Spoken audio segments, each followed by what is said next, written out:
Today we're replacing this Acadia starter. It was intermittent. Sometimes you would go to start it, wouldn't crank, shut off the key, wait for a second or two, and then it would crank. So I'm going to go through some of the steps to get the starter out. You know, it's a few hour job to do this. First step in the process is I open up the hood. Well, step number one, disconnect the negative on the battery. Make sure there's no power going to the vehicle. Then after that, you can get inside. And next to the radiator, you'll get the catalytic converter in the front.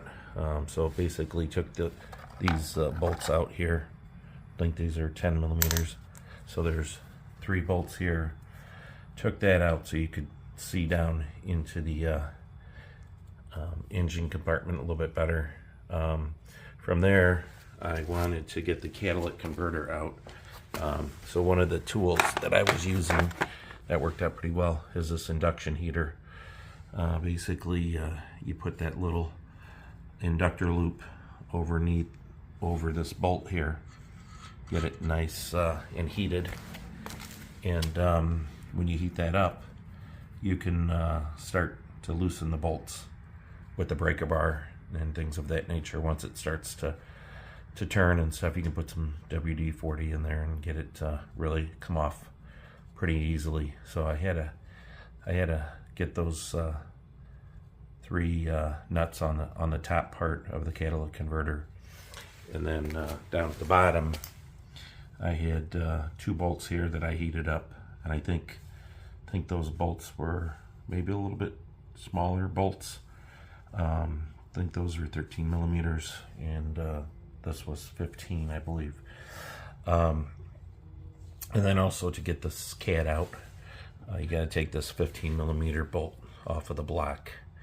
Once you get those bolts off the bottom and the 3 bolts off the top, you can tug on the little flexible pipe underneath here, and you'll eventually be able to get this out of the way. So I was seeing that it's best to remove the catalytic converter completely out of the car. Next, I came to the starter, which was a little more difficult to get maneuvering, but here's some 15 millimeter bolts. So on these 2 15 millimeter bolts, you get those cracked loose a little bit, and you can hand loosen those. Those come out super easy. At that point, the starter can start to move away from the engine block a little bit, and you can start to rotate it. Next step is to get this little 8 millimeter bolt off of the top here. So you pull that one off, and then you can take this shield and kind of maneuver it, and that comes off eventually. So once you get that shield off, then there's this what is that, 13 millimeter bolt, I believe. Now let's see. Yeah, it's a 13 millimeter bolt.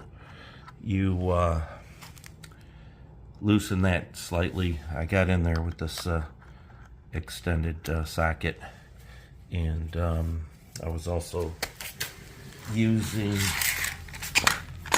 my ratchet to make it a little bit easier. But anyway, I got that bolt or nut loose, and was able to pop off the feed voltage going into the solenoid, which really allowed me to move that starter around nicely.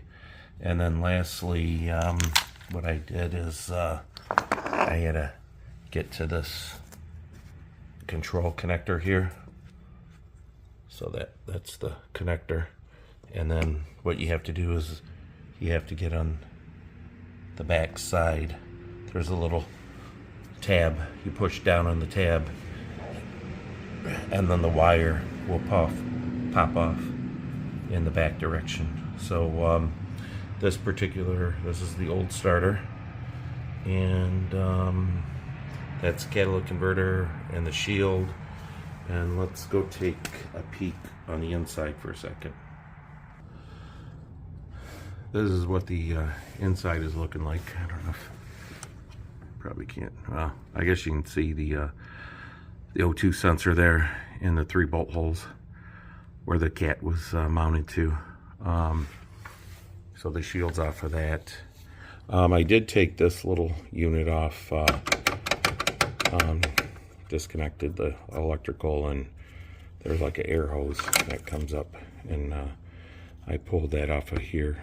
I mean, you could probably just unbolt this, move this over here temporarily while you're getting into the catalytic converter area. So let's go underneath the car here and see what's going on down there. Okay, here we're underneath the car. Here's the exhaust pipe underneath. It's got a little bit of flexible braid on there, and here you can see the control wire for that goes into the starter, and then there's the loop wire up there that gets bolted into the starter. But it's pretty tight up there.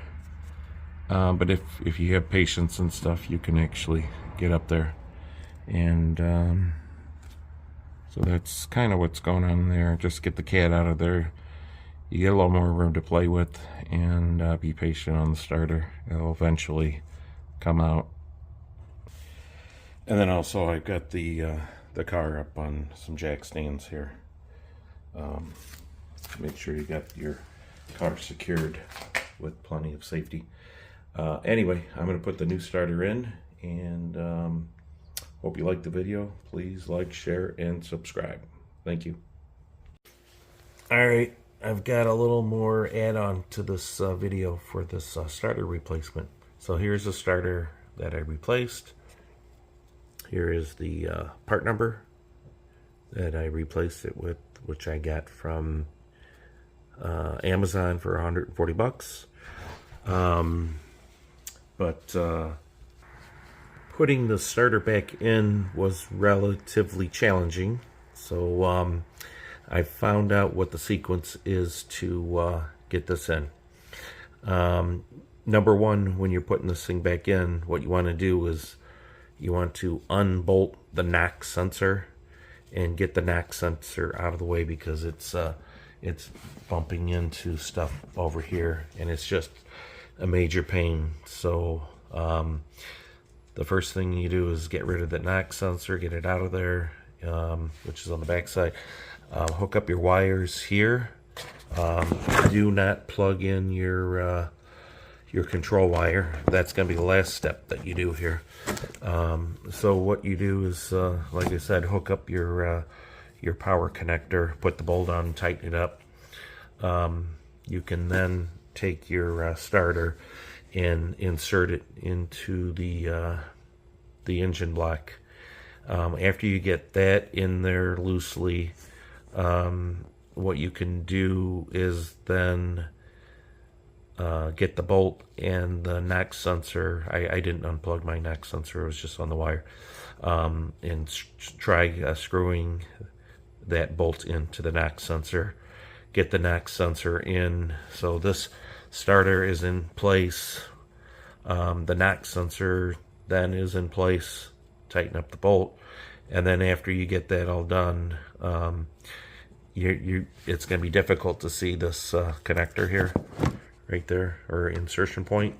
But what you want to do is just try to locate that, and then insert the snap wire that goes in there, that will clip in there and get locked in. So anyway, insert the starter, put the main power on there, bolt it in, tighten it down, get the knock sensor, bolt it on, get it back up and in place, and then insert your control wire. That's what I found to be really helpful. I was kind of trial and error, so this putting it back in was a lot longer than I anticipated, but I learned what the trick was, so just passing that on. Anyway, please like, share, and subscribe.